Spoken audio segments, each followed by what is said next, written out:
Stephen Colbert is leaving. His alter ego should return.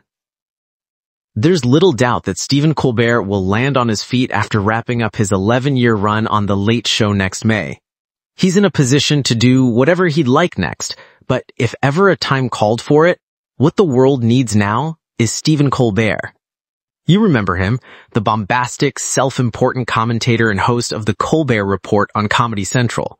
For 9 years, Colbert inhabited the character of the Fox News-styled personality in what was the most comprehensive parody in television history, executing one of the most consistent big laugh shows ever on late night. That show ended more than a decade ago, when Colbert took the leap and jumped from what was then considered sort of triple-A late night, a show on basic cable, to The Show, which was then the majors, the bigger arena of broadcast network television with its 100% reach into American households. Nobody could question the move. Colbert would be succeeding a genuine late-night legend in David Letterman. He'd be making a bigger salary and enjoying the more bountiful resources of a network late-night show, like, for example, a band. Not to mention an iconic home base on the street called Broadway. But here we are 10 years later. The late-night landscape is being battered by brutally stormy weather, and the resulting erosion is leaving blighted, barren patches all over, including an incipient sinkhole where CBS's late-night lineup used to be.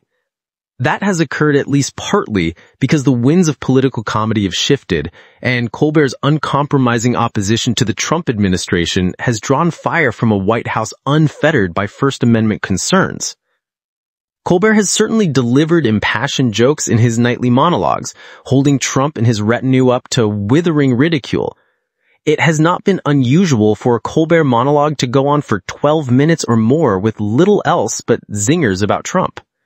They have been well delivered. Colbert, who was not a stand-up comic by trade, became, in very quick fashion, a polished and accomplished monologuist. His stage presence and comic timing have been strong, the laughs honest and earned. But those who haven't seen the original bumptious auteur of ridiculousness, also called Stephen Colbert, have not seen the outrageously gifted real Stephen Colbert. On the Colbert Report, Colbert found a niche no other performer had ever even attempted in late night. The faux Colbert was virtually never out of character. Off camera, he would warn new guests who might not have familiarity with the fictional Colbert that he was going to question them like an ideologue with almost no actual knowledge of events and absolutely no regard for an opposing point of view. Or, as he would tell them, my character is an idiot. But Colbert's consistency and the passion he infused his character with actually led some viewers to believe he was for real. Famously, the legal defense fund for Tom DeLay, the former firebrand arch-conservative Republican House Majority Leader, used clips from one of Colbert's interviews with filmmaker Robert Greenwald, who had created a documentary critical of DeLay, to defend DeLay. They thought Colbert was a real conservative. Most of all, though, the Colbert Report was conspicuously funny, and many nights hilariously funny.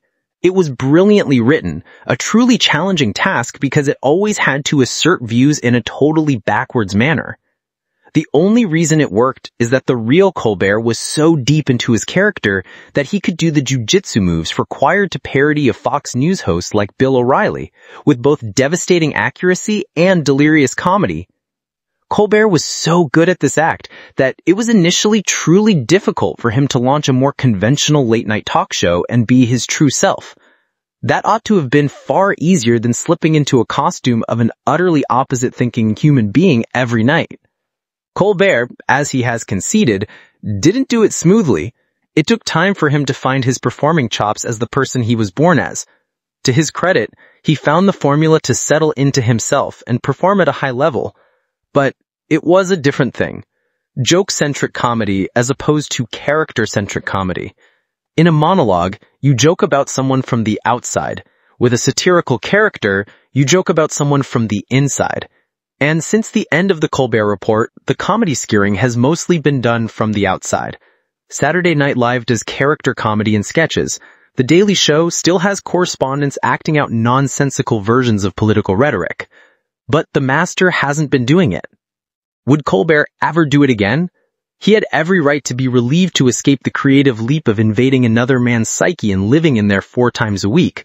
But he's been making quasi-joking overtures to streamers about joining one of those operations, and he has briefly resurrected the character on a handful of occasions for The Late Show. How long would it take for Colbert to sell a revival of The Colbert Report to HBO Max or Netflix? 30 seconds? What television lacks isn't another sober commentator. It lacks the weaponized parody that makes true believers squirm and skeptics howl with laughter. Nobody ever did that better than Stephen Colbert.